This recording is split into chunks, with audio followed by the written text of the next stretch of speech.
générale. Merci, Monsieur le Président. J'entends l'histoire de vie particulièrement difficile de monsieur.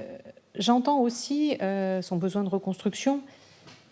Par contre, je n'entends pas de remise en question réelle de son comportement vis-à-vis de sa compagne, son ex-compagne, qui a eu nécessairement des répercussions sur les enfants, qui a conduit le tribunal correctionnel en janvier 2023 à prononcer le retrait de l'exercice de l'autorité parentale.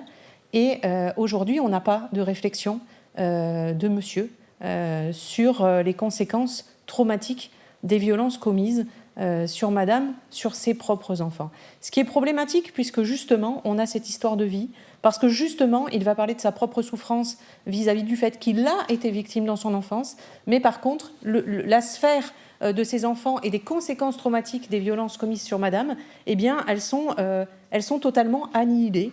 Elles sont totalement annihilées et on n'a aucune démarche de soins, ne serait-ce qu'en addicto, mais pas qu'en addictologie. Il y a un réel suivi psychologique à mettre en place pour les violences qu'il a commises et sur lequel il doit travailler. Il doit travailler parce que c'est l'essence même de l'absence de récidive, c'est de travailler sur sa propre violence. Ce n'est pas de se considérer uniquement comme victime. Monsieur, vous avez été déclaré coupable à plusieurs reprises de faits commis sur madame. Et aujourd'hui, on n'entend pas cette culpabilité. Donc, évidemment, je vais vous demander de confirmer cette peine au vu des réflexions proches du néant de monsieur sur sa propre responsabilité, j'entends bien. Et l'alcool n'est pas une circonstance atténuante des violences, c'est une circonstance aggravante.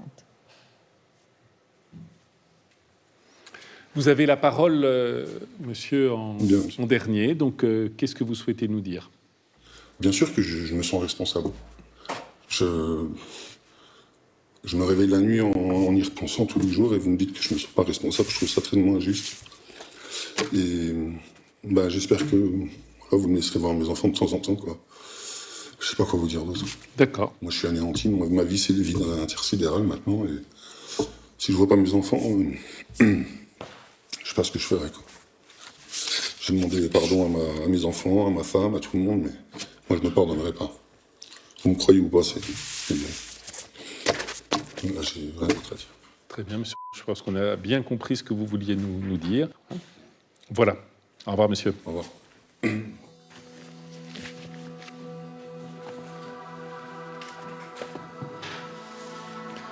Voilà. Donc, il nous reste deux dossiers, rapidement, à voir.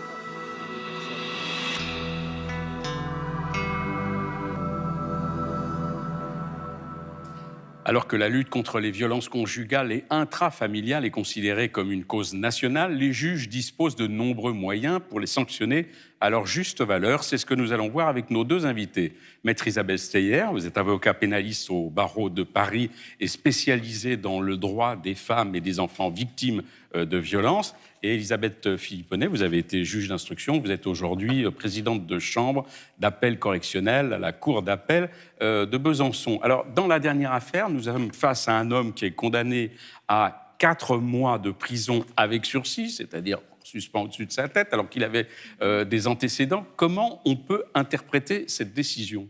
C'est une décision qui l'amène à, évidemment, continuer sa vie. Et ce qui m'intéresse, c'est l'interdiction qu'il a de voir son épouse ou sa compagne. Parce que cette interdiction l'invite à réfléchir sa relation avec cette femme et avec ses enfants. Et ce dont il fait appel, c'est justement de cette interdiction d'entrer au domicile conjugal. Or, ce qu'il souhaite, c'est voir ses enfants. Oui, alors, monsieur, il veut voir ses enfants, mais en fait, monsieur... Il veut voir madame. Il veut voir madame. Nous sommes bien d'accord.